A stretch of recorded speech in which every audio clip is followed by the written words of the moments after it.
Because of the iconic nature of the Hall of North American Mammals, along with the educational and environmental mission of the museum, the hall was designated early on as one that we felt was in need of renovation.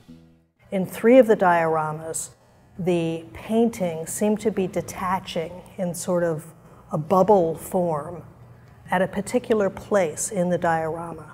So at a minimum, in thinking about the paintings in this hall, we knew that we had a stabilization problem, and we called in a paintings conservator.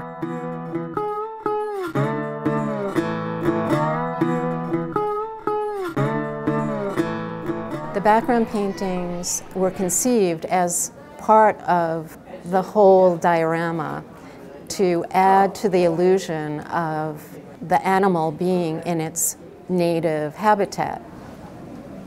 The paintings themselves have this wonderful illusionism which the artists worked very hard to systematically create for us, and anything that detracts from that detracts from their purpose. And so my job was to not only repair damage, but to make sure that damage was not going to impede the viewer's appreciation of the entire diorama.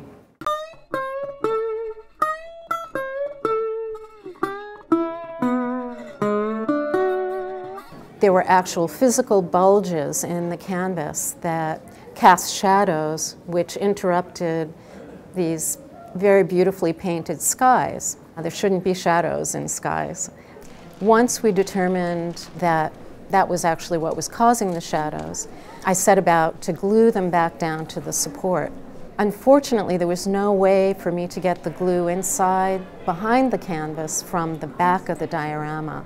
So I had to go in through the front of the painting, and that necessitated making small holes in order to fit a syringe into those holes, and the syringe carried the adhesive behind the canvas into the voids between the canvas and the plaster. I just worked with cobalt blue because that was what I had on hand. I think it looks wonderful. It looks very good.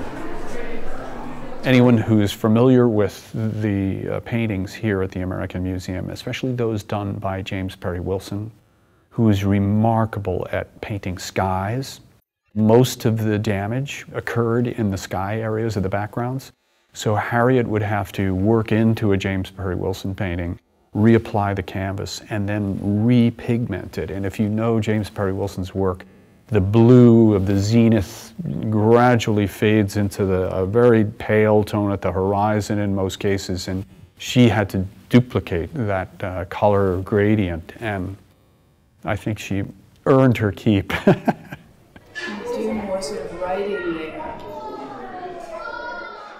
One of the joys of my profession is that we get to be so intimate with works of art, and it's quite spectacular when you can work with something that is so effective in what the artist is trying to do. And these artists set about to create the illusion of space for the viewer, and they were enormously successful.